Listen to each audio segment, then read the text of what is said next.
Ta-da!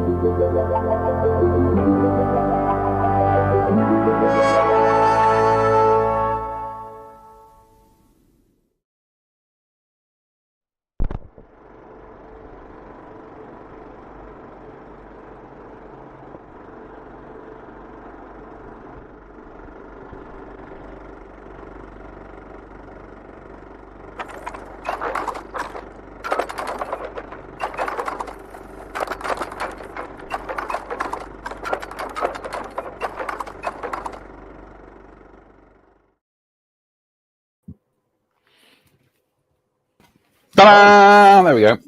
Thought I'd save myself till last. Well, real technical problems tonight. Facebook's been all over the place, and in fact, we were talking before the show about something wrong with Facebook, isn't there, chaps? There's been something wrong with Facebook since 2007, but it's just the most extraordinarily broken platform, isn't it, at the moment? Yeah, it genuinely is. Like I was just saying to John, John, I mean, he put a message up about 4 hours ago asking who's on tonight, and I just never got the message. It didn't ping up on any of my platforms, and I've got 3 computers turned on in the house and my phone on me, and it didn't ping up on any of those platforms as a message waiting for me. Yeah, it's bonkers, isn't it? And I've just posted a rather curt update on my private page rather than my modeling page, because the algorithms are throwing up things from like 2 days ago that I've ignored. I've not. It's obvious I've scrolled past them, and then Facebook's gone, no, I think you're really interested in this. No, I'm not. I ignored it the first time because I wasn't interested in it. And the other thing that's really getting on my nerves at the moment, and it does it on my modeling page as well, most relevant comments. Most relevant. No, I want to see all comments. I want to see all comments at all times. I want to see them all, because what that is doing tacitly is it's making some of the comments that are made by some of the modelers on there less important than other comments. No, they've all got equal weight. If somebody takes the time to comment on something I've posted, I want to see that. I don't want to go, oh, well, actually, it's not very interesting what you said. It's not as interesting as what someone else has posted on that. No, they're all interesting. That's the whole point of it. I think ultimately, Spence, you have to stop thinking of it as relevant to you. What it is relevant to their money-making algorithms. Yeah, that's. I mean, when they talk about relevant comments, it's not working the comments to make them relevant to you. It's working the comments that make them money. Yeah, I mean, don't get me wrong. I've split everything now. I think we talked about this a couple of weeks ago, didn't it? So I took your advice, and it was very good advice, and I split everything. So now all of my modelling content is on my kitbox page. There is no modelling content on my private Spencer Pollard page. It's all on the kitbox. So, and I've been doing that how long for now? About a month. Yeah, give or take, about a month. Yeah, and the traffic's good. It's working. People are seeing the stuff. There's feedback and all of that kind of thing. So it's nice to have that differentiation. I don't want to have that most relevant crap on my page. I want to see everything. I want people to be able to feel that they can go on. Can you imagine if you've written a comment and you go on to see that thread and have a look at that thread, and it's not on there, and you go, oh, well, I'm irrelevant compared to somebody else. Yeah. It's this other or worse still, not that they're irrelevant, but that you're deliberately ignoring them. Yeah, it's because I'm not seeing them. That is unacceptable. But yeah, I mean, I want to see all comments every time. I will decide when something's relevant. Thank you very much. And the other one is this: you are a top fan. No, all fans are the same. We're all equal in all of this. There is no top fan. I think I got one for you, Drew. So it said, you're one of Drew Manton's top fans. I got one from you as well. So hey, how did that happen? Well, no, you are clearly. I mean, we know that. When did we decide that then? I mean, it's really. Anything that's free isn't free, is it? It's just, we always circle back to the fact that, the way Facebook operates its algorithms and stuff isn't about what you want to see. It's about what has a potential to earn money for them. And that is the price you pay for something being free. Yeah, and one of the ways you notice that specifically is if I post something on my website and I link to my website, the traffic drops by about 75% across that post. If I post a photograph directly to my modeling page and put a comment, a slight comment on there, the traffic goes up. But you link to an outside source, whether it's YouTube or a website or a Twitter feed or whatever, it drops. They actively manipulate that traffic flow through your page. So I could spend, as I have done in the past, I could spend a whole day writing a 3,000 word essay for my website and put it onto my Facebook page, and it will get like, I can see, because it shows on all of our pages, shows your traffic flow, doesn't it? And I look at it and I go, yeah, that's not as good as when I said this. And the other thing as well is that I really love, and I guess it's just that naivety in me about social media, right? If I go onto my page, I guarantee you, if I go onto my page and I put my P38, for instance, put my P38 on there like I did this week, I get a bit of traffic, right? If I go on there and I say all competition in the modeling world should be banned from today, people will just, everything will fall in on you, won't it? Anything positive, people it almost avoid. It's like, I don't really want to say anything positive, but as soon as you say anything negative, it's like, well, funny you say that, it's like, because I've been watching on the YouTubes. Have you seen the Justin Hawkins channel? No, I've not. Justin Hawkins Rides Again, it's called, and essentially he does these kind of videos and things. But the kind of like captions, the caption cards for each video it's clickbait. It is something massively controversial, which then when he gets to the actual video, he says, well, tonight's discussion, are Metallica really that good? Of course they are, and it's just that. But because he's saying something controversial, and he acknowledges this, it drives traffic to his site. No, it does, absolutely. It's a proven. It's a proven. I saw an article this week that was saying, when we get when we see an article in the mainstream press, and it's an article about, I don't know, the Eurofighter Typhoon, and they put a picture of a Rafale in there. And the whole world just goes, that's not a Typhoon, that's a Rafale. They do that deliberately to create the discussion, because it drives traffic. So I I need to start thinking about being contentious then, don't I? And absolutely. You being do. along with more. Surely it's got to be the North Dakota Air National Guard mark. I've got that in 72nd scale downstairs. I found it yesterday when I was looking for my decals. In much the same way that Montana and Minnesota Air National Guard are the best schemes ever applied to an F-106, surely North Dakota Air National Guard is the one for a Voodoo. Is that Happy Hooligans down the bottom? Yeah, I like the Happy Hooligans. Yeah, that's the one. Yeah, that's the. Yeah, it's got to be that, isn't it? Yeah, I mean, any decal sheet that's got a Happy Hooligans option on it is going to be Happy Hooligans, isn't it? Well, yeah. Now, Spencer, you mentioned that's good. We've been on for 15 minutes, and the first quarter of an hour of the show is us ranting on about Facebook. Awesome. Now, Spence, actually, you've mentioned your P38. I wonder if you could, if I ping a couple of pictures up here, you could just talk us through a couple of things on your model without blowing the article completely, obviously. Yes. There is your P38. Yeah. Which I got to say, that's very nice. Thank you. That's very, very nice. But it's this photograph this is what I'm really looking forward to seeing the article, is how you have done all that kind of canning with paint. I think is the best way of describing it. Okay. Yeah. Especially on you can see it on the leading edge of the wing and on some of the engine nacelles. You can see where you've used paint to suggest panels without actually doing any scribing or anything. Yeah, essentially the model was built from the box. Other than some Edward seat straps, which you can see in the cockpit, which replaces the decals in the kit. This is, for people that don't know, this is to me is brand new P38J Lightning, which follows the FG, or is it the G8? No, the FG, isn't it?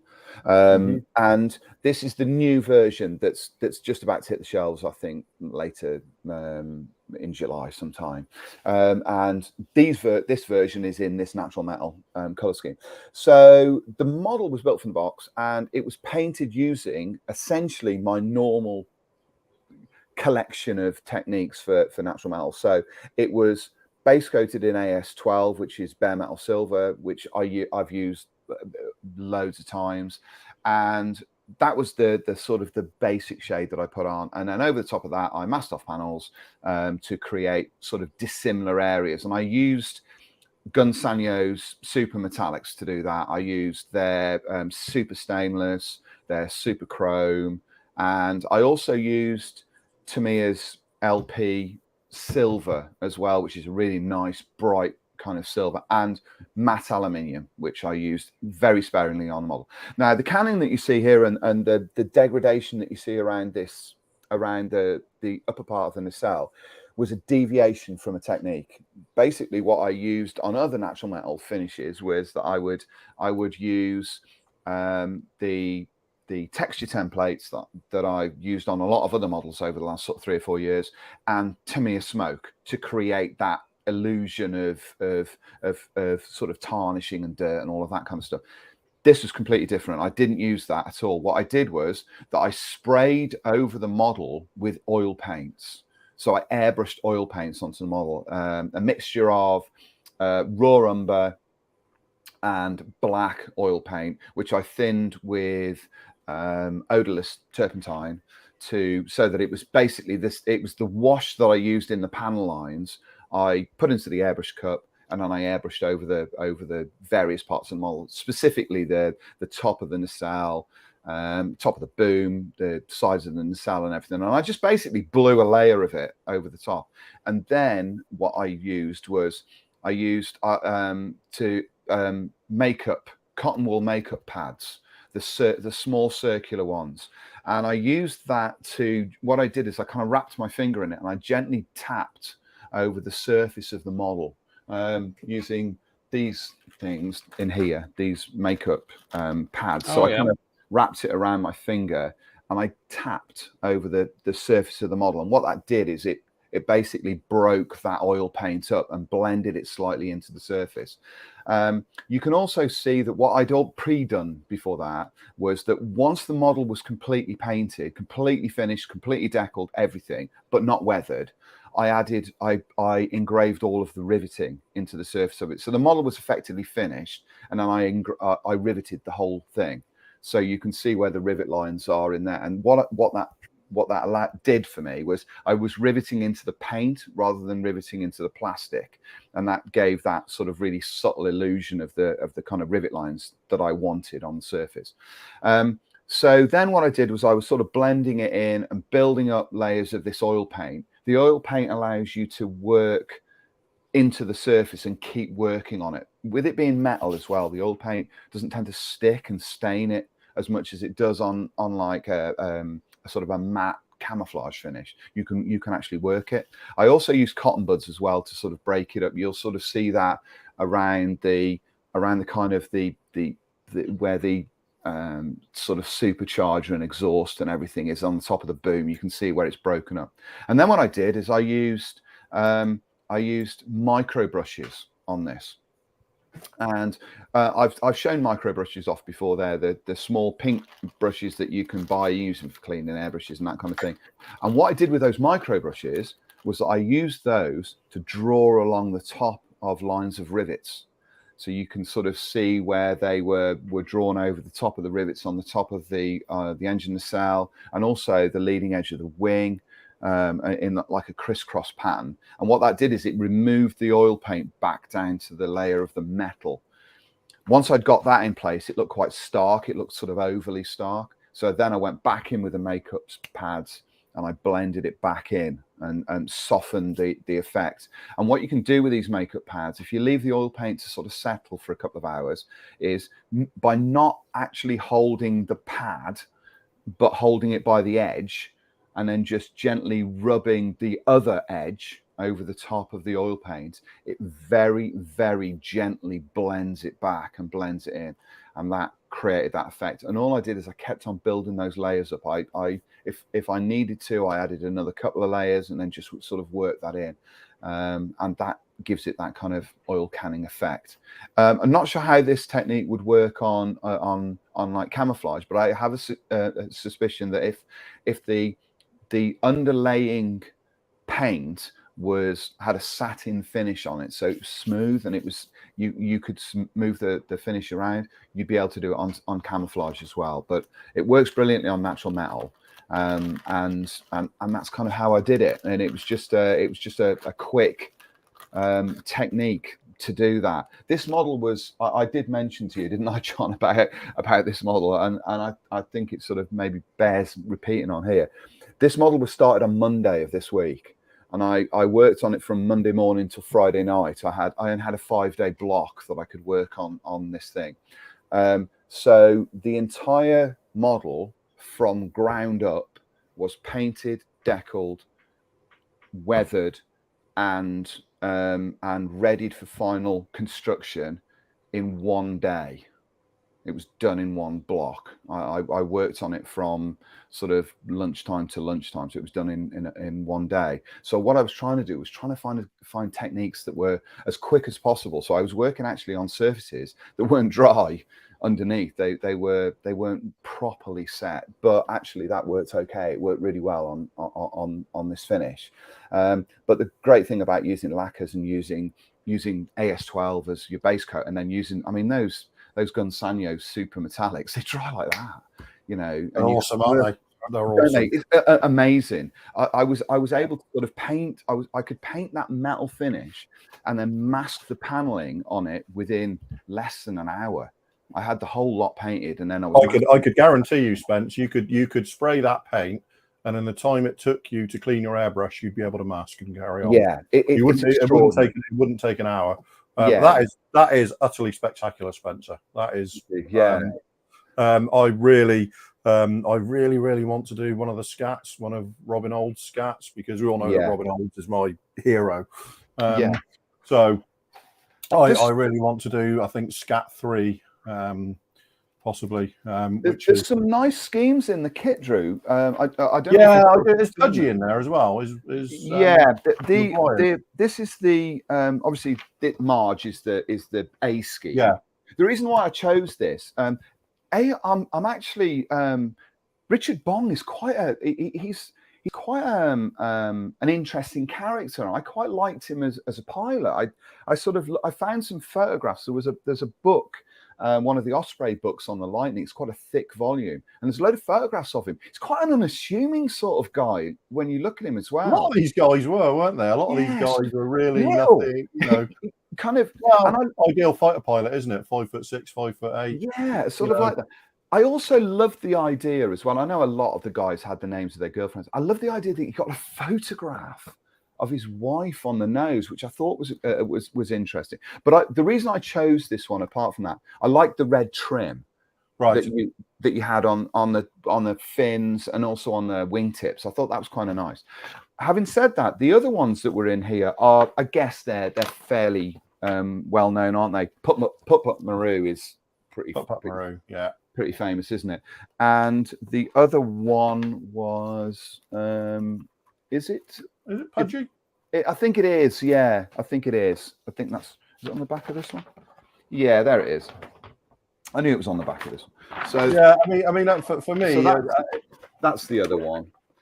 Were I having to build the kit in one of the kit schemes, Pudgy would be my choice anyway, because one, the Matchbox kit, as a as a kind of as a tribute to the Matchbox kit from when I was a kid, but also just because I've always liked Pudgy as a scheme in its own right. I mean, is it possible to build? I've built 2 of these now, and I'm going to say this out loud because it almost, and then it's out there. I almost think, and as I was building this, and I had it finished, it's sat behind me at the moment. I'm now starting to think this is a better kit than the F14. I would be on the basis that I've built 3 of the F14s so far, and I've only built 1 of those Lightnings. The Lightning was an absolutely spectacular build. Yeah. Obviously, I'm 2-3 months away from having one of them at the earliest, the J. But I kind of, the only reason I kind of separate them is because one's a World War II twin prop and one's a fast jet. You know, I think. Yeah.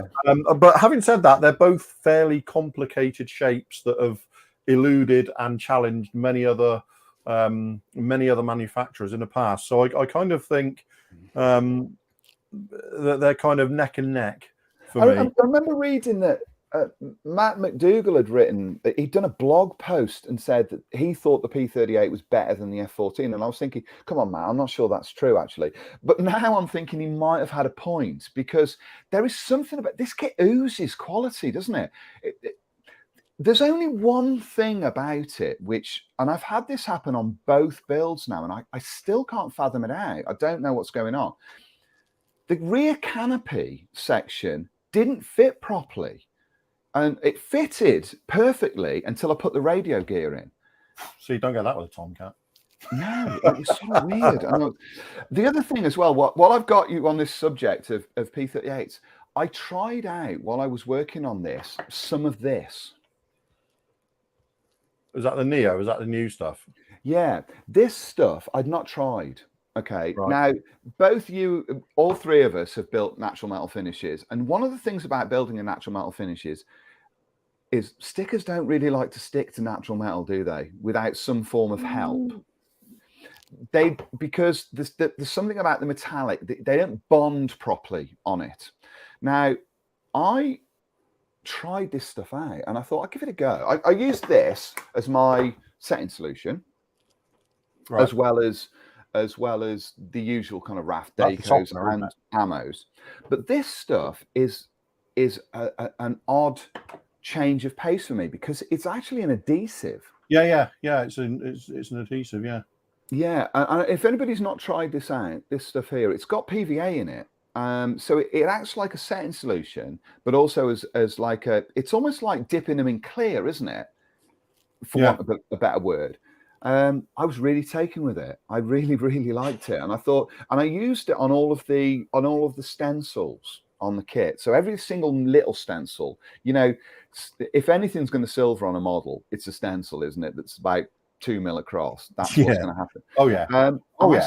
I set it into this each time. I put a little blob on and then put the stencil on, and also on the tail plane on the boom where you've got the numeral that goes. It's got quite a lot of carrier film on it. I set this into that as well, and then once I sprayed over the top of it, because the model had although it's natural metal, it had a varnish coat on it, a gloss coat, and then it had a satin coat over the top of it when it was finished. But I like this, so this is my recommendation for this week, because I think this stuff's good. I do. I think it's really good. Have you tried the original Mark set? I have the original just back here somewhere. Have you both got that? Have you? Because I don't. So yeah, I mean, there's the. I have some too. So yeah, there you go. So it's still got that white sort of. It's still an adhesive. Oh, hang on, sorry. So yeah, it's still an adhesive. Does this stuff work? So does it work as a setting solution and adhesive then? So yeah, I think if you only use this, would it drag the decal into detail the same way? To a degree, not quite the same way that the softener will. You know what? Both of my my Mr. Mark softer. Oh no, there they are. There they are. Mr. Mark softer. And Mr. Mark setter. Were they gone for a second then? Yeah, really good. I was genuinely impressed. So I think that's going to open. There's also that I got from Asia. Which one's that? Which is, to me, a Decal adhesive. Oh, okay. That's a little bottle of actual Decal adhesive. And they do one that is, this one's just the Decal adhesive. And somewhere around here, I've got another bottle, which is Decal adhesive and Seta. So, Yeah. but that's two little things that Tamiya do that you can't actually get in this country. And I ordered them through eBay. So just because I have to say that the decal sheet on this kit is really, really nice, really, as you would imagine, and it's got this. It almost feels like it was designed by Sir Jonathan of Mark. It's got that many stencils on it. I mean, just an extraordinary number of tiny stencils that just disappear when you put them on. And it's like, I was like, endless. P-38 is one of those weird aircraft that you get some American fighters, like, say, P-47, they can be relatively stencil light. Yeah. Then you get the P-38, and it's just like, it's absolutely plastered in them. It's like every single panel has got a... Yeah. Dave Fleming says, if the P-38 isn't better than the F-14, then no progression. Yeah, but that's like saying, you're progressing from perfection to just another level of perfection. The F-14 is as good as it gets. I mean, what I mean by that is that the F-14 is, and we've all built them, so and we all agree, the F-14 is simply the perfect plastic model kit. It's as simple and straightforward as that. Don't get me wrong, there are more detailed 48 scale jets than that. I mean, that Su-33 that we looked at, the mini base one. The mini base one is eye-wateringly complicated and detailed. I mean, it beggars belief it's that good.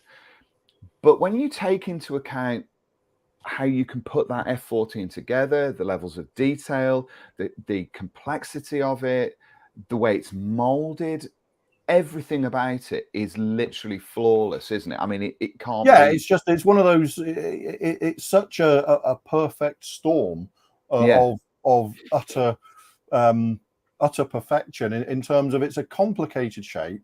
It's caught a lot of manufacturers out in the past. They've absolutely nailed the shape. But the other thing is that you look at that kit in the box, and I was when the first one was delivered to me, I looked at it in the box, and I was intimidated by it, and I had to sit down and take a deep breath before snipping the first parts from the sprue. And from that point on, it just flew together. It's just like, that mini base Su-33 is, as we say, eye-wateringly detailed, massively complicated. But I've got a feeling if you sit there and look at that and you're intimidated by it, that intimidation isn't necessarily going to evaporate when you start building it. No. Whereas with the Tomcat, as soon as you start building it and you realize just that it isn't just a model that looks perfect in the box, it's a model that also builds perfectly. I mean, one of the things about the Tomcat, and we approached our builds differently. I think we all sort of approached it slightly differently. One of the things with the Tomcat was you can build it as a modular piece. So you can build the nose, you can build the intakes, you can build the rear fuselage, the wings, tailplanes, fins. Everything can be built and painted and weathered and brought together at the end, and it'll all click together. I tried that with the P-38. So the way that it's built is that you can build the nose and the wings as one piece. The booms can be built as one piece. The tail plane kept separately. The rudders kept separate, and then all of the undercarriage and all of those kind of bits can all be kept separate, and everything could be created in one big bunch of sub-assemblies and brought together, and it fits perfectly. Those booms, as you see in the model, the booms were actually painted away from the rest of it, and the only thing that holds those two booms in place are two tabs inside the wings that have got sort of locking sort of tabs and slots, and I just dropped Tamiya cement into the holes and then just left it there for a couple of minutes, and that's the only thing that holds that in place, and it fits that perfectly. The panel line just runs where it drops. You don't need to fill it, you don't need to sand it or anything like that. But I think what amazes me about those two models and what they've got in common is they're two extraordinarily complicated aeroplanes in terms of design that Tamiya have made to feel like you're putting together a Spitfire. They're just they are two spectacular examples of the model maker's art. And the more I look at this, the more I think what I over and above everything, as somebody who's a skilled machinist by trade, I want to see the manufacturing drawings that were sent to the tooling people for these, because I want to see what the tolerances are on the drawings, because I've got a feeling the tolerances are probably a half to a quarter of the size of anybody else's in the business. I mean, I bet you the engineering tolerances for a Tamiya kit when it hits tooling are probably less or around plus or minus 2 or 3 thousandths of an inch. Whereas one of the things they do on the boom, if you remember when you built it, on the top of the boom on a Lightning, on upper and lower, there's a panel line. They mention it in the instructions. It's a bit like a 109 fuselage. It's not smooth, so it's got a panel line. And I thought, I looked at it and I thought, I can't even see that. And then I put the two parts together and I saw this perfect panel line that matched the same depth and size of all the other panel lines. And that was from two broken pieces. So what you've got there is you've got the edges of those two pieces that kink down slightly to create that panel line. It's microns to create that. Absolutely unbelievable. A question here from Jim Altagot, who says, Spencer, do you apply, I think he's talking about the Mr. Dudar Neo. He says, do you apply that after the decal is set in place? No, before. Okay. Before. So you float the decal onto the top of it, and then once the decal's on top of it, you just get a paintbrush to wick away any of the excess. And then what I did was, once I'd got that and it looked like the decal had settled and it was in place and you couldn't see like a pool of it underneath the marking, then I just put a little bit of the Mark Softer over the top of it and left it alone. So it acts like an adhesive, but you put I think it just bulks the adhesive on the decal out. But what I liked about this, I don't know if I would use it normally on a normal finish, but I'm always a bit wary with kind especially of darker colours. So that's what it was. Mike Williams also says, on my Matchbox Sky Raider, I had to wash the decal adhesive off the back of the decals after I soaked them before I applied them, as they looked all milky due to their age, obviously, but they stuck beautifully with microscale setting solutions. Now, I think anybody who remembers my Matchbox F104 that I built a year or so back, I had to do the same, Mike. I mean, these were old model decals. This was a model decal sheet for a Dutch NF104G, F104G rather, and I ended up having to wash the incredibly milky adhesive off the back of the decal. I mean, it really was milky, but then just applied the decal straight onto a Whisper It, nice glossy surface. And at one stage, I think it might even have been you, Spencer, who pointed it out to me, that I put the decal on. I'd actually put the decal on back to front, so it was the exterior surface I'd applied to the model, but because that paint finish was all nice and shiny, it literally stuck on there without any adhesive and without any setting solutions. It was, let's put it this way, it was so wedded onto that surface, I had to take it off with masking tape and then have another go with another couple of decals, which I was able to salvage it. But I think sometimes there's this thing that the thing that makes decals stick to a surface is the adhesive, partly, but not wholly. One of the things that made me think with this Neo setter or Mr. Mark setter is, I'm sure all of us have got old Eschi kits in our collection. Now, anybody that remembers, old Eschi decal sheets were superbly designed and printed, but they had all of the adhesive quality of a marble running down a glass. Early days of cartograph, wasn't it? Right. It was, I can tell you what the problem was with those. Is it wasn't so much the adhesive; it was the varnish was too thick. Right. Yeah. It was dead flat, and the varnish was too thick, dead flat, and it just wouldn't make the just wouldn't conform. It just wouldn't conform to a surface. You could apply those old Eschi decals onto absolutely the smoothest surface imaginable, super glossy, smooth surface, you could come back, blow on them, and they'd fly off. Exactly. So I wonder whether or not using like modern technology, whether I'm going to try it actually, because I've got a couple in the loft, whether or not one of which Drewe will particularly like, one of which is the prototype Mirage 2000, which I fancy doing in that metal scheme. And it's got the kit decals in there. But I wonder whether or not this would help in that, and yeah. That's prototype to production. You know what I used to get the decals to stick on my Eschi and Italeri decals back in the 80s? I used to use Beater's liquid poly. Yeah, I've done that. Wow. I've done that. I used getting the little red squares around the leading edge of a Harrier wing. Is it the firefight? It's not the firefighting holes. It's the fire access. Yeah. I ended up using neat nail varnish remover, which is basically acetone, to get them to conform. Really? Does that work? Yeah. Oh yeah. Yeah. It's more likely to. This way, if you put a dab of it on there, you don't want to go back and dab it again. Put it that way, but it will. More likely to attack the varnish on the decal before it starts attacking the paint. So it will do a job. We got a question here from John Connolly, and it's an interesting question. He says, "Hello guys, can I ask you, given your support of Ukraine is okay if you build a Zvezda MiG-29 in Ukraine markings, as it's a Russian aircraft anyway?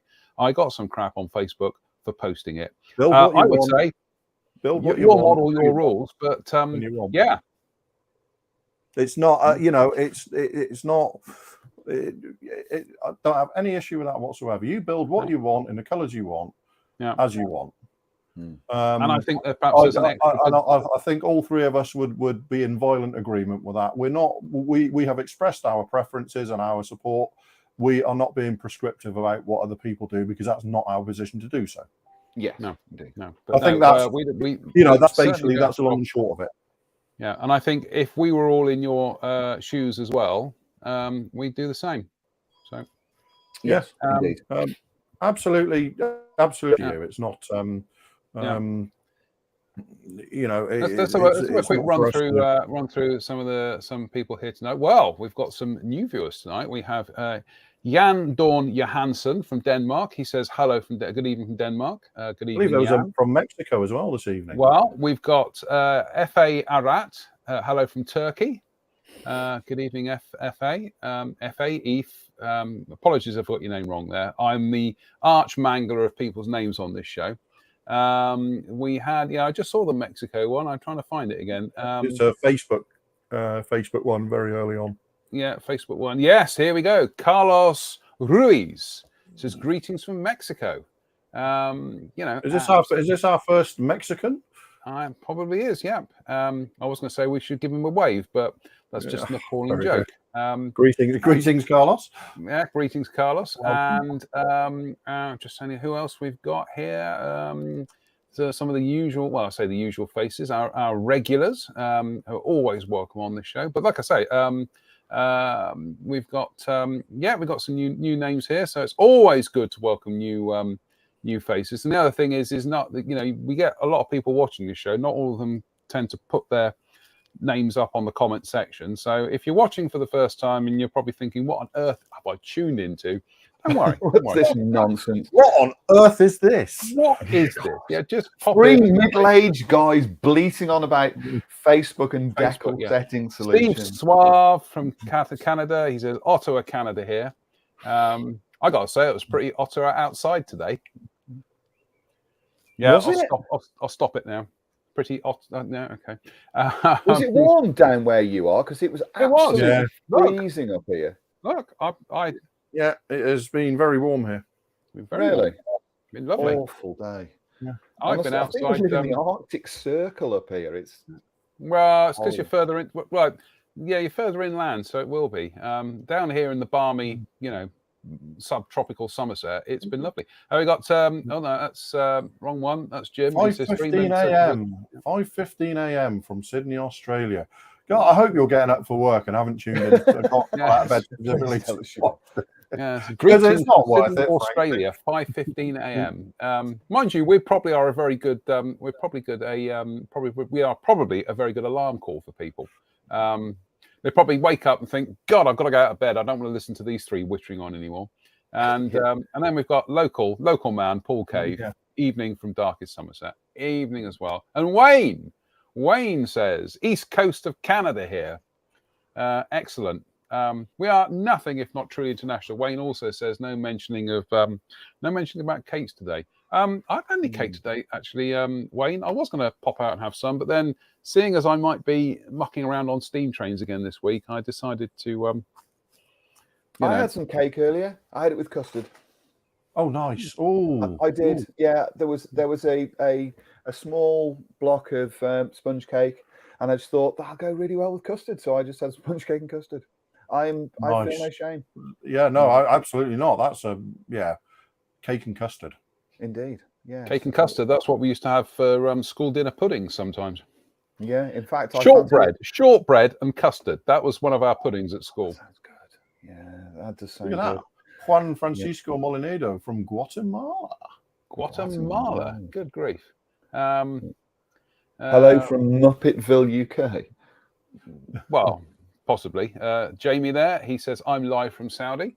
There's Dave Fleming. Hello, friend. Yes, exactly. Yeah, there we go. Juan Francisco Molinado, Guatemala here. Guys, it's like Eurovision.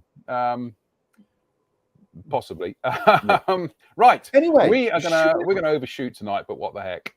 Shall we move on to? Yeah, we'll move on because I'm going to do that joke about shall we cross the Rubicon? Because Spencer, you have been splashing the cash today at your model show. Well, some Rubicon kits. Yeah. I splashing the cash might be stretching the truth, actually. But yes, I got chatting to the actual owner, managing director of a guy called Steve, who's managing director of Rubicon Models. I think we've mentioned Rubicon on this channel. Yes, we have. And for those who don't know, Rubicon are a manufacturer from Stoke-on-Trent, which is very close to where I live. And they make 1/56th scale military vehicles and figures that are like a hybrid crossover. They go from they're sort of designed for war gamers. They have the simplicity of war games models, but they're trying to push the idea of creating models that are more detailed that then appeal to model makers. So they're sort of like they're straddling the fence really between two worlds. Anyway, I got chatting to Steve, and and he had all of the models were on display, and so decided that we'd sort of have a look at them and see what we could come up with. So there is one, indeed. That's the LRDG from this range. So I got chatting to him. I have to say that I was really taken by these models. They're really nicely detailed, and I'm going to qualify this with showing you something later on that isn't quite as falling in this category. But in the main, they're very simple in approach. So they've got low parts count. They're like the tracks and wheels are either in one piece or they're in a couple of pieces that laminate together to create the effect that you need. And they produce quite a range. They produce a lot of American vehicles. They produce a lot of German vehicles, a lot of British vehicles, tanks, self-propelled guns, and also softskins as well, which we just saw there. And they also produce a bunch of accessories so that you can sort of create dioramas with these things. Anyway, so what I picked up today was I picked up 3 vehicles, 3 accessory sets to go with them as well. And they sort of go from very simple in terms of the first vehicle to actually quite a complicated, complex package in the final one, which we'll look at. So the first one that I picked up was this. This is the Comet tank. The Comet just happens to be my favorite Second World War vehicle, actually by some margin. Really love the way that this thing looks. So this is one of the kind of the simpler kits, but it's also very new to their range. So the owner was very clear in what he was saying, that some of the models in the range are from sort of an earlier generation of kits, and they're trying to sort of replace those with newer tools that show what they can do now. And this is one of the ones that they are sort of showing off. And as you can see, the breakdown of the wheels and tracks is very simple. But don't be fooled. The detail on these and the molding quality on these is really superb. I was so taken with how well these things are molded. They remind me a lot of, if anybody's ever built any Games Workshops.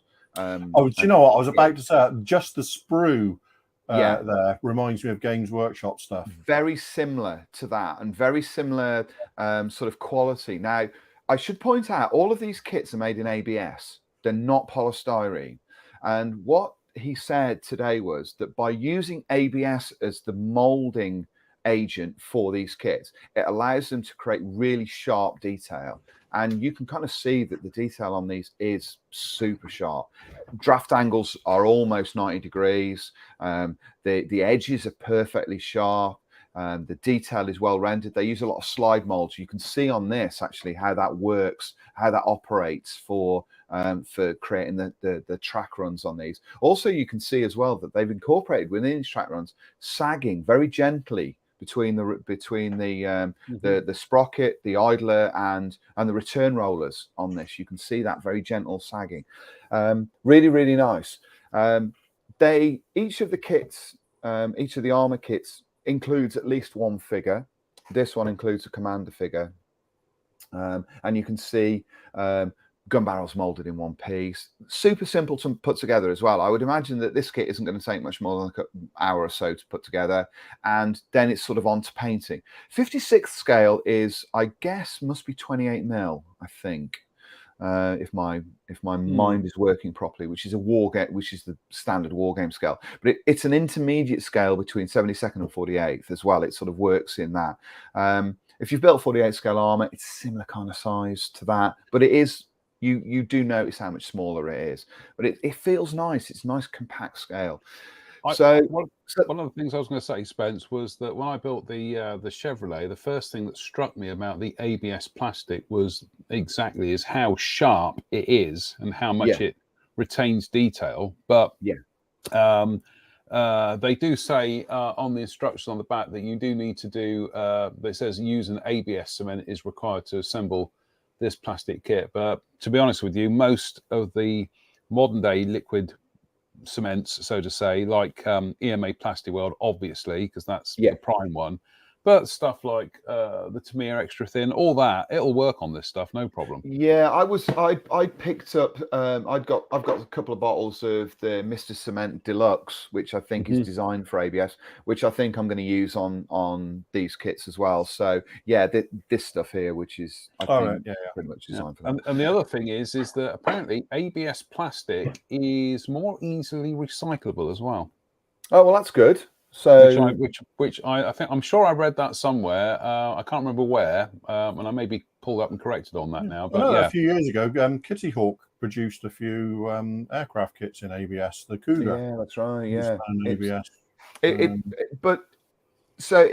It's certainly the sharpness is something that you notice almost instantly you open the box as well, which is kind of cool. So that was the first kit that goes. I don't know if you put the photographs up. I don't know which order you put them up. This is the other end of the scale. Now, there are two versions of this. They do the Henschel and the Porsche King Tigers. Each of them is similar in that they offer you interiors that go with these kits. So this kit is essentially a full aspect plastic model kit of King Tiger. Now, what this boxing offers you is a bunch of options. So this is the Henschel version of this. It offers you the kit in its stripped back form without Zimmerit, but it also offers you all of those parts with Zimmerit in place. So it follows Dragon's kind of approach where the models are Zimmerited. You can see on here, look at the detail. It's lovely, isn't it? Just extraordinary. Really nice. This is on a model, on a 56 scale wargaming model. So you can kind of see the levels of detail that you get on this. And also, yeah, there's you can sort of see that some areas are simplified, the track hangers are simplified, that kind of thing. Bear in mind that these models are designed to be used by the wargamers, but there is a lot that modelers would really enjoy on this. That's the floor that goes inside the hull, and you can see the level of detail. That's all molded in one piece. That's some incredibly deep drawing going on there, isn't it? It is. It's just really extraordinary. So this has got a full interior. It's got I think 3 crew figures. You not only do you get the full interior in terms of the fighting and driver's compartment, you get a full engine bay as well. So you can open everything up. You can open up all the. If you wanted to do a scene around this model of it being worked on, you know, engineers working on it and doing the servicing and everything, you can open up all the hatches and you can see all the engine bay and all of that. It's got all of the ammo stowage and everything. But alongside the plastic parts in this as well, this kit includes photo etch. There you go. So the screens that were often seen on German vehicles such as the Panther family, the Jagdpanther, the Tiger 1 and the Tiger 2, those screens are included as photo etch. That's beautiful. They're really, really nicely done. So you don't really need to do too much more in terms of adding detail to this model to create something that I think is going to look pretty complicated and pretty complex in a model that's going to be able to sit in the palm of your hand. I was holding and had a look at the 2 that were made up, and they looked really nice made up. So I'm looking forward to building this. Alongside that as well, John's just shown you a picture of this. They include comprehensive decal sheets as well, which offer you a whole raft of different vehicles. I mean, how many choices have you got on there? I mean, well, it looks like almost more choices than there were King Tigers. Yes, indeed. So you've got a model there that I think is going to appeal certainly to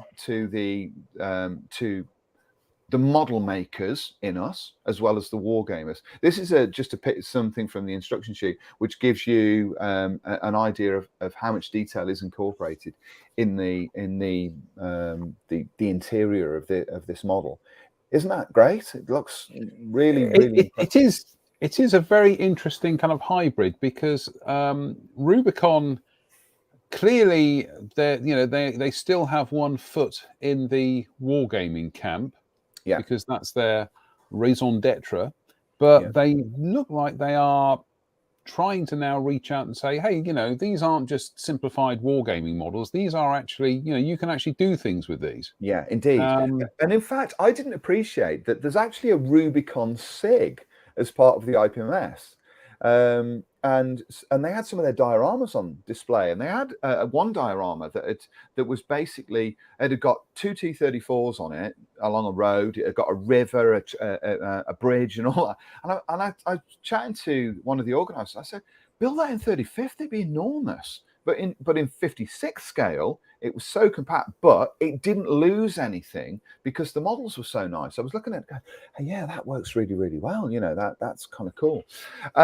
Alongside the vehicles, they also do not an expansive collection, but a collection of accessory sets and sets like this, wall sections and that kind of thing. This is the city wall set. Now, the photograph that you see here, this is one of the runners that's got all of the parts on. There are 4 of those in the kit. So that gives you an idea of how much you can create and how big a wall section you can create from this.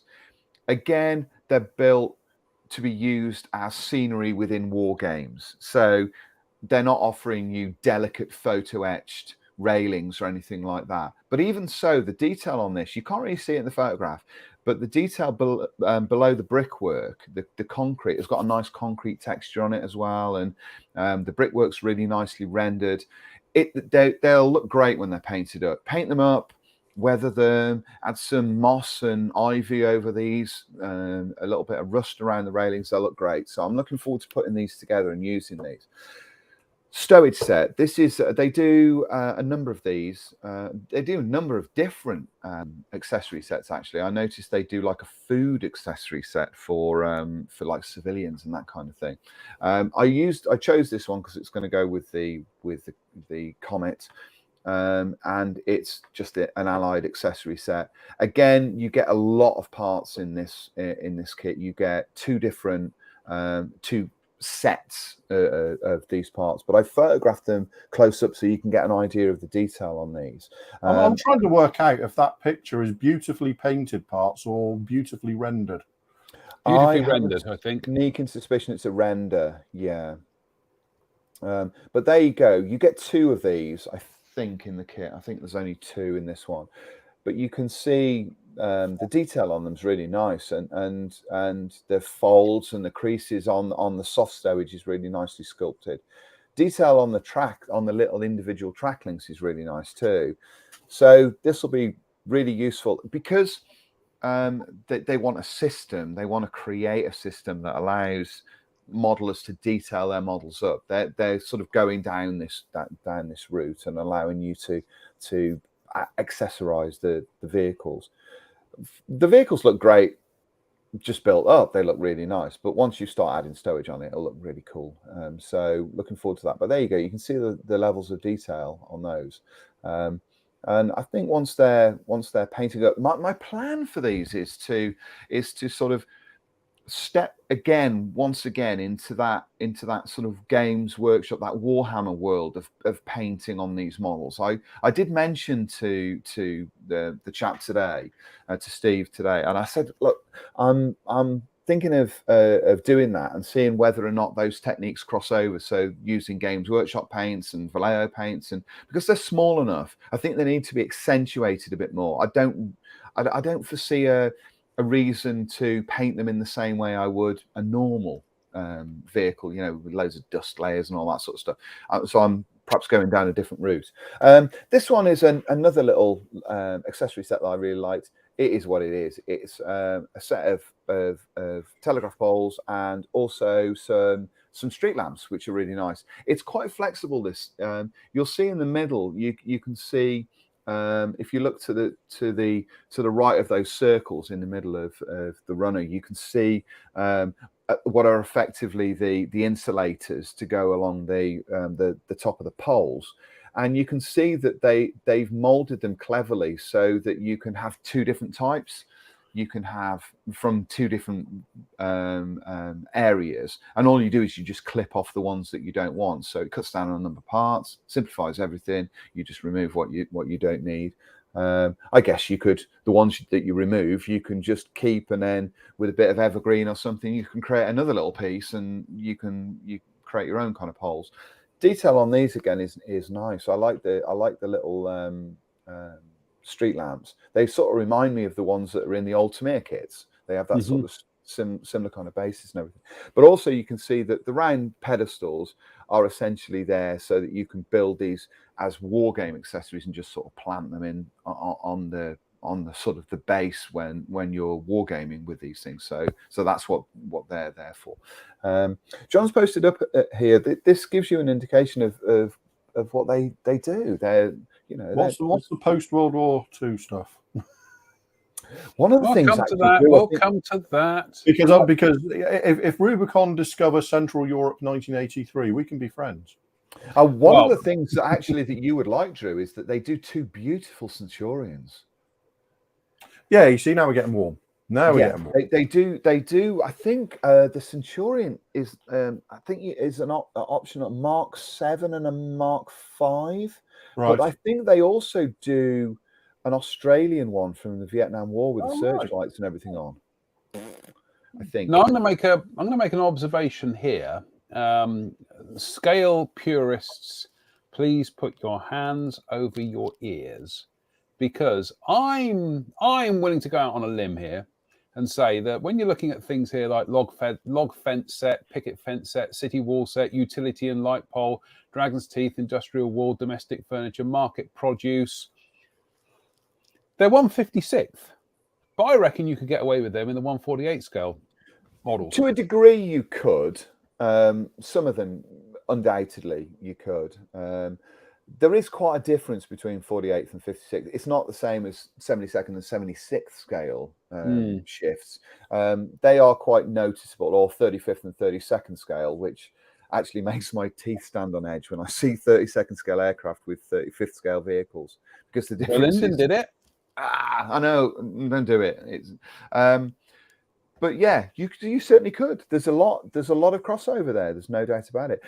Going back to Drew's point about sort of more modern stuff, I noticed today that they're actually starting to work on a lot of Vietnam War material as well. Mm-hmm. And one of the things that they've done, and he was very sort of pleased to show off, and actually, I unsurprisingly, because it was really good, they've done a big set of Viet Cong figures, and also I think the Marines to go kind of with them. Right. And the Viet Cong set is interesting because there are 3 types in there, and they do female fighters and male fighters, and they're completely different sizes. And the other thing as well is that when you put them up against the American soldiers and the Marines, they're bigger again. So you have 3 different sizes, so that when they're all put together and you put them together in the same setting, you can see the differentiation between the heights. Yeah. You know, we've often talked on this, channel about the idea of 54 mil figures, that all figures should be the same height. Well, I'm 6'2". My mate Bry is 5'6", 5'7". He's noticeably shorter than me, and yet we all seem to think that figures on diorama should all be the same height. All be the same size, yeah. So it was fun to see those kind of things. There's the Centurion. It's really nice. Yeah, it does look. What's that? I can hear a sound. I think it's Drew's heart aflutter. That does look very, very nice, though, doesn't it? The thing is, somebody's bound to say this in the comments in a minute. I've certainly been thinking this when I've been looking at some of their models, and I find myself going, they're lovely. It's a shame they're not 48. Yeah, it's. I mean, from my perspective, I don't mind that, because I'm looking at something that'll take an hour to build, but then I can enjoy painting. Yeah, they strike me as painting exercises for someone like me, rather than modeling exercises. I'm pretty sure there's a question there. It says, do they do an Australian one with a dozer? I have a sneaking suspicion that one of the ones that was there today was set up like that. They say they do an Australian one with a dozer, not do they? Yeah, I'm sure they do, not do they? Yeah. I'm pretty sure it had a dozer blade on it. I can't be sure, but I'm pretty. Yeah, it does ring a bell. Very nice models, and I know John's already built one. He, like I say, he built the LRGG. He's already done one. I'm excited to see what I can come up with one of these. I'm looking forward to putting them together. So when they get round to the 105 millimeter M1 Abrams and a Chieftain, and yeah. I mean, one of the things that he showed me today, they've done a little recoilless rifle, but they've also done the mule, the little flatbed mule in Vietnam. They've done one of those as well, which is kind of cool. It's a good range, and if you're interested in building some armor, but you don't want to spend hours putting these things together, and you're looking to create something, or maybe even looking to get into the world of dioramas a little bit, but you're not looking at doing so by spending 3 weeks building a model, I think these are they're a great option. I'm really. I mean, that for me is because I love painting armor, but I don't really like building it. Mm-hmm. So something that is suitably highly detailed that allows me to get to the point where I can paint it very quickly. Fine is great for me. Is just what I want. The Lincoln length tracks. It's like, let's just get these out of the way, and we'll do something else. But I really only picking subjects with side skirts, so I only have to build half a track length. Well, I mean, that Challenger 2 that Tamir have just done is the perfect kit then, because they don't replicate the suspension. Well, because I mean that Leopard 2 I've just built, the Revolution 1 Leopard 2 I've just built. It's only got half a track length on each side. Because it's all under the skirts. There's no point in doing it. It's I've barely weathered anything. There's nothing behind the road wheels weathered at all. Yeah. It's just a waste of time and energy. John Connolly's asked an interesting question. He says, "Guys, are we good? Vac forms are gone." I mean, there's still some people like Broplan in Poland are still doing amazing things with vac form kits. And I keep looking at Broplan and thinking I must pick up their, the little French transport, 4-engine transport. What was it called? The Drewe. Oh right, yeah. Remember that one? The guy done the 32nd scale one at. Do you mean the greatest model you're ever going to see at National Championship? That one. Where I promptly came back from the Nationals and then spent 2 days looking through his full build of it online and going, "Oh my word!" But Broplan have done that in 72nd scale as a vac. Oh really? And, it's such a pretty aeroplane as well, isn't it? Such a pretty aeroplane. It's only Drewe 341 or something like that. Yeah. But yeah, they only. That model was, when it was on display, I sort of walked up to it with my mouth. It's not often I do that, and I walked up to it with my mouth open and go, how do I even process what this guy's done? I mean, it was so beautiful, wasn't it, Al? It was really extraordinary. Everything about it was spectacular. And then, like I say, spending those multiple days looking at his online build of it, and tracking it was sort of interesting that step by step that he put up on there as well, because without diminishing his build in any way, a lot of the steps that he used to put that model together were actually taken in isolation. Were actually pretty straightforward, weren't they? Yeah. There was nothing. It's like it's another one of those basic techniques, advanced results thing. Yeah. He didn't waste any time on overly complicated techniques where a simple technique would work. Yeah, it was just an extraordinary thing. I mean, even the cockpit, the way he'd sort of blended the cockpit in and created the glazing on it. When you looked at the photographs, you were like, I get that sort of work. I mean, don't get me wrong, the precision of it and his finessing of the detail was extraordinary. But in terms of actual technique, in much the same way that Harry Woodman's techniques for creating his scratch built models and Tony Woolett's models, those kind of things. When you look at the processes are very straightforward, aren't they? But the results that they get are anything but, if that makes sense. But that model was, I think that's one easily in the top 5 models I've ever seen. What was it? What was it again? A Breguet 341, I think. It was a prototype transport, wasn't it? No, there was actually 4 of them entered service. The French. Oh, was it? I thought it was just a prototype. Yeah. The French Air Force used 4 of them from about 1967 to 73 or 74. It's like a 4-engine transport, isn't it? 4-engine style transport. I can't find it. We'll find a link. We'll find a link to it during the week. I'm afraid all I'm getting at the moment are Breguet biplanes. So, but it's just a ridiculously pretty aeroplane. Yeah, absolutely. Yeah. I mean, it's almost as pretty as that Kawasaki P1, which is. I would say prettier. I do like the Kawasaki P1 though. Yeah, the Kawasaki P1, for anybody that's watching this, and you can shoot me, I don't care. The Kawasaki P1 is about 3 billion times more attractive than the Poseidon. I think that's fair to say.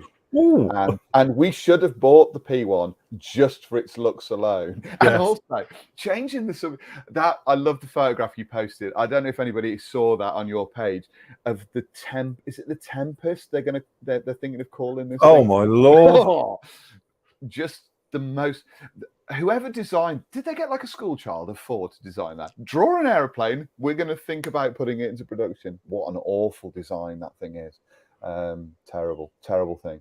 I went to see it at Cosford. They got that. It was in the hangar. Do you remember I took some photographs of it? I walked up to it and I just sort of felt a bit nauseous just looking at it. It was so terrible. Awful. Like I said, people call the F-35 ugly. Oh, God, the F-35 is just a dream in comparison. Although I have to say that they've been posting some photographs up recently, haven't they? US Marine Corps F-35s with pylons on and all the weapons under the wings. Man, that thing looks good when it's loaded up. Oh, just in beast mode, it is just altogether a more impressive looking airplane. Have you ever seen the kind of like the drawings and illustrations of the X-32? What that would have looked like had it entered? I maintain that the X-32, the production variant, the F-32, was a very attractive airplane. I've always I agree really with you. I liked it. think it would have looked great. I mean, the prototype was horrific. Don't you come on, don't you? Isn't the part of you though that sort of looks at it and thinks, I sort of like it because? Oh no, don't get me wrong. Just because something looks horrific doesn't mean I don't like it. Yeah, I always preferred it to the F-30, the X-35 anyway. Yeah. But the proposed production one, I thought was a good-looking aeroplane. Yeah, it had all of the, and that stems from the fact that I'm a big fan of the A7 Corsair, and there was a clear, there was a line clear there, wasn't there? Lineage. Yeah. There was a clear line there, but I always really liked it. Yeah, I mean, Andy's put the F-35 is ugly. I don't think it is. No, I don't think. No, I think the F-35B is is the least attractive of them all. Yeah, but even so, I still think it looks good. But yeah, I always liked it. I always really liked that one. That would have looked good, wouldn't it? Yeah, it would. Yeah, it would. That was. I gotta say, I know I think having that kind of like on the X-32 rather, having that kind of great big kind of like guppy mouth, it kind of reminded me a bit of an angelfish. It was just kind of like that. But that's almost like a stealth slough, isn't it? Yeah, I like it. I do like it. I think it's good. But then I think the Rafale is ugly. So I'm in no position to talk to anybody about anything. No, you're not. Shut up and go away. Here endeth the discussion because he's just. I'm just going to talk over him. Everything he says now, I'm just going to talk over him. We were chatting about. I mean, look at that! Come on. It's just beautiful. I don't think the Japanese could fly anything and it would not look pretty. Oh, just gorgeous, isn't it? Don't you think? I mean, when if we look at Japanese military aircraft, the Mitsubishi F1, the Mitsubishi F2, the F-15s they fly, everything they fly, including that little Kawasaki trainer, the one that looks like a Hawk and an Alpha Jet had a baby. They I don't know what it is. The combination of that meatball and some of the boring grey schemes, they still end up looking really exotic and pretty, don't they? That are you talking about the Kawasaki T1? Is it the T1? Yeah, the T1. Yeah, I have to say, I think that's probably the prettiest training aircraft on the planet. Kawasaki T4. T4, sorry. I think that's probably the most attractive. I mean, it is relative to its time. It was an incredibly powerful aeroplane as well because they wanted something to train Eagle pilots. Oh, really? Yeah. I mean, so it's people say it looks like an Alpha Jet. Yeah, if you had an Alpha Jet and you gave it about 3 times the installed thrust and stuff like that, because it's a really, really spectacular performer. It looks like an Alpha Jet and a Hawk love each other very much. Yeah, that's absolutely gorgeous. And I think it's an airplane though. I think I sort of, better than I do. Again, sort of being one of those people that's prone to jump to conclusions at the drop of a hat. I think the F2 is a better looking airplane than the F-16 as well. Yeah, I'd agree with that. I think it's that clamshell canopy that I like. It's on when it's sort of a proper windscreen. Yeah, I kind of like it like that. I think that's really nice. But I agree with you over Japanese aircraft there. But that Kawasaki is beautiful, man. Dan Wood. It looks like a poor man's Hawk, apart from being about 6 times more expensive and about twice the performance. yeah. It is just it's phenomenal looking thing. And like I say, I saw that, and it was in that beautiful. When I saw it at IAT, it got that beautiful pale blue color scheme as well. Yeah. And it looked like a work of art. It was there, and I think it was the same year that the Poseidon was there as well. And I sort of walked up to it and went, "Well, isn't that just a 737?" That's kind of well, it is. It just had that sort of. I sort of had that sort of attitude to it and everything. But I think why I like it is it's almost like an evolution from the Orion. It's kind of taken everything I love about the Orion and it's sort of moved it on into the jet age, really. And Question from Carlos here. He says, back then I was rooting for the F-23 over the F-22 based on looks only. So which one do you prefer? Oh, the F-23 is F-23. F-23 is F-23 is in the top 3 best looking aircraft ever made. Well, in any genre. Right. Contentious point. The only reason the F-22 won was because they changed the requirements to fit the F-22. The F-23 was actually far closer to the actual stated requirement for the for TFX than the F-22 was. So the F-23 was not only the best of the two, it was also the one that most closely met the requirement. So what you're saying is that the contest originally started off as a game of football, and then they decided to kind of turn it into a game of cricket, and then let the cricket team win. So, yeah, well, Northrop was involved with the F-23, with the YF-23, and the US military-industrial complex has always hated Northrop. So, should we start talking about the YF-17 and see just before we leave the F-23? Tell me I'm wrong. Tell me I'm wrong. Well, you're not wrong. Absolutely not. Every time I read up about the YF-23 and how the test pilots, when they flew it, they said it was like a dream. It was so powerful, and they made a big deal about it, didn't they? About with the F-22, about it flying supersonic on dry thrust and everything. And I think the test pilot for the YF-23 said, "Well, we did that." What's your point? You know, well, they still haven't. They still haven't revealed how fast the YF-23 PA2 with the YF-120 engines was. They still haven't revealed how fast that supercruised. Now, here's the thing: is there a reason for that, Drew? At the risk because it was in and around Mach 2, right? And they didn't want people. They just want. It was about.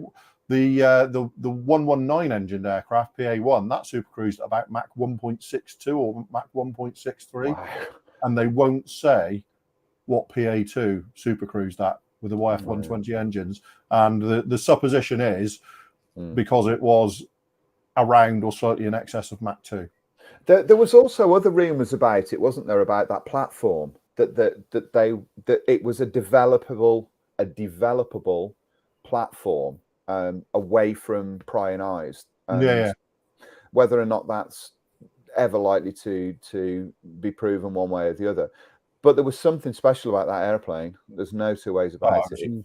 Well, I've pulled up a picture here. This is from the late 1980s, and I think if anybody can remember when testers / Italeri were going stealth crazy, that they released this, which is their supposition of what potentially a Russian stealth fighter would have looked like towards the end of the 1980s. I would imagine that perhaps some people at Northrop might have had kittens seeing that, because there are a lot of features on that kind of idea that actually were on the F-23. Okay, the intakes aren't, they're on the top of the wing, but certainly that trapezoidal wing and the outwardly canting tail fins and everything, that was a pretty good strike by Italeri. Yeah, and that's also a cool looking airplane as well. Yeah, it was. Did they sell many of them? Oh God, they couldn't make that and the F-19 quick enough, could they? Really? No, they couldn't make them quick enough. They were just selling straight through, weren't they? Yeah. Yes. But I have to. Yeah. So we're all in the same. You know, F-23 by country mile, and YF-17 is a prettier.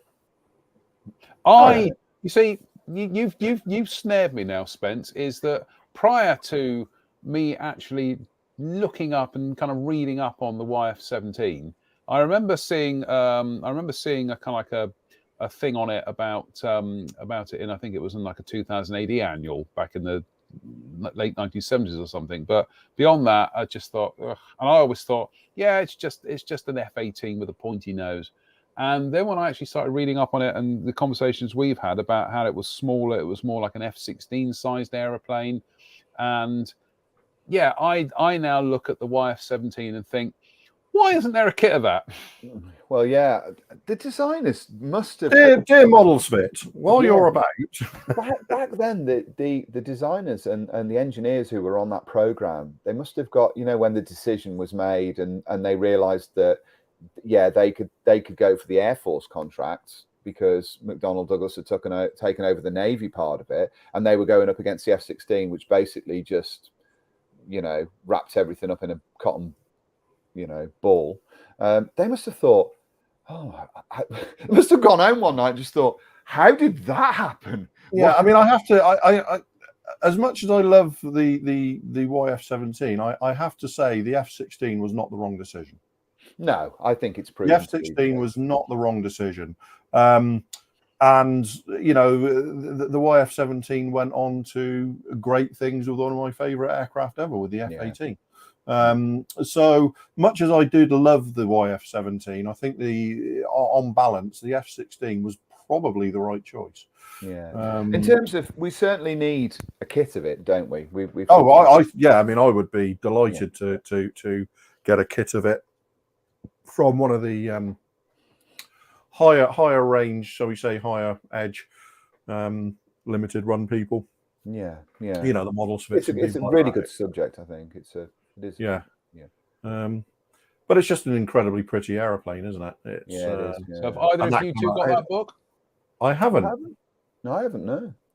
No. Maybe that's Waterston's 1899. I've got all the article that's in. Is it Wings of Fame? They did a big feature in Wings of Fame. Yeah. I mean, it was interesting as the kind of reasons that these aircraft end up not winning. That stiffness in the rear fuselage on the YF-17 was a big issue while they were test flying it. Jim says the F-18 is the YF-17 on steroids. I'd hate to think what the F-18E is then. That is the F-8. The F-18E is the F-18 on McDonald's. The F-18E is the prettier version, prettier member of the family. That's what the F-18E is. The F-18E is the Vince Neil of modern fighter jets. Every time, literally every time. Every time I do this, and he sits there and goes, However, there we go. Yes, we do like the growler, don't we? I do, because I think it gives the fat Super Hornet a role that suits its lines. Didn't you come out with a comment? Was I dreaming this after too much pizza? Didn't you come out with a comment about the Prowler that is one of the greatest, the best looking aircraft ever to fire off a catapult? Yep. Yeah, I thought I hadn't imagined that. It's glorious. It's absolutely. I like the Intruder. I've always liked the Intruder. My dad was a Buccaneer man, and he loved the Intruder for the same reason he loved the Buccaneer. So it's sort of close to the family, if you like, in that sense. But the Prowler, just that extended forward fuselage and the football on the tail and stuff, I think it finessed the basic shape so nicely without losing the essence of it. I feel the same way about the Raven. Actually, I think the Raven improved the looks of the F-111 as well. I think that's a really good version. Yeah, I think it was a good, certainly a good aeroplane. But again, all these aircraft from this period are it's difficult, because you end up being tempted to say, oh, that's one of my favorites for all of these aircraft, because I love the F-111. I've got so many of the Hasegawa kits knocking around here. I love the Intruder. I love the Prowler. All of these aircraft have got such character, I agree. They've just got such character. And I think in this day and age where you're just seeing carrier decks heaving with nothing but Hornets, it's kind of lost a little bit of that flavor. It really has, hasn't it? Yeah. I came across in the loft, actually. I know you've built one. I came across one of the monogram EF-111s. That's a sweet little kit, isn't it? Yeah. Wasn't the monogram kit? Didn't it have its lineage in the EF or the F-111? The F-111 was an Aurora kit. Yeah, it had its lineage in the Aurora kit. The EF-111 was their own tooling. Yes, the EF-111 was 72nd scale. That was all their own tooling. Yeah. And the F-111A was the old Aurora tooling, slightly warmed over. Although Yeah. I've seen both, and they are substantially different. The Aurora kit and the monogram. Oh, right. Yeah. I mean, it was. Oh, they I think reworked it was didn't extremely. It was a very, very highly reworked Aurora. Yeah, tool. Very highly reworked. they? Yeah. Did Did they same do with the same? their Corsair. Their A7 Corsair was the A7 That's bit the one. AOB. That Yeah. was extremely highly reworked Aurora tool. Yeah. as well. Extremely highly reworked. Gentlemen, I'm afraid, you said gentlemen, using that phrase loosely, we are out of time tonight, although bear in mind we'll come to what's happening next weekend in a moment, but for now, any other business? Oh, I don't think so. No. No, I don't think so. No. You sure? Nothing springs immediately to mind. Nothing. Right. Okay. Right. Well, hold on to your trousers, people, because next weekend, next Sunday night, Sunday, June the 19th, will be our Midsummer Nights Marathon. We'll be having Mike Reeves from Facehanger will be on the show. We'll be having other guests as well. It's going to be a long one. We're going to kick off at 7:30 in the evening, 19:30 hours BST. And we're going to let this one extend out probably until about midnight, I think. So this is going to be the one you dip in and out of. For God's sake, don't watch it all in one go. It will just completely do you in. So this will just be the conversation that you can come in, listen to it, pop out to the kitchen, pop to the loo, pop back again. A bit like being in a bar, really. And hopefully it'll be much like that for the guests as well. You know, we'll have guests dropping in and out to keep the conversation going. Yeah. So this is our nod to the solstice. Oops, I know that's been laughly. It's our nod to the solstice. Although the solstice is 2 days later, but you know what I mean. So so we're going to have a right old marathon on. Well, sometimes we have conversations like tonight where it just seems almost a shame to bring it to an end, and so we thought, well, let's try not doing that one night and see where we go. See where we go. So I'm even going to sacrifice an evening of ghost stories to do this. There you go. Yeah, but then I'm doing an extra show on the actual summer solstice, and actually, and who knows, that might have some paint on it by this time next week. Oh. Well, I haven't got anything else. I'm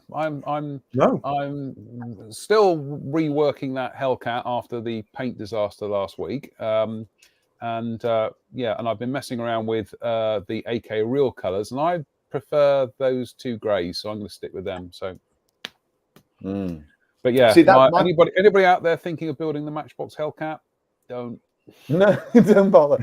Yeah, my sort of feeling is that I was planning on. I'm building my Hellcat this week. Well, painting it as it's built. Bear with me just a second, just so we look. There's a Hellcat. Look. Oh, look at that! He's got a Hellcat. Yeah, it's got stickers on and everything. What stickers on? No. Oh, he paints his own stickers. One of them. Well, actually, it has got two decals on. I put the underwing decals on and then went, oh, they're awful. So I've mashed That's and looking sprayed.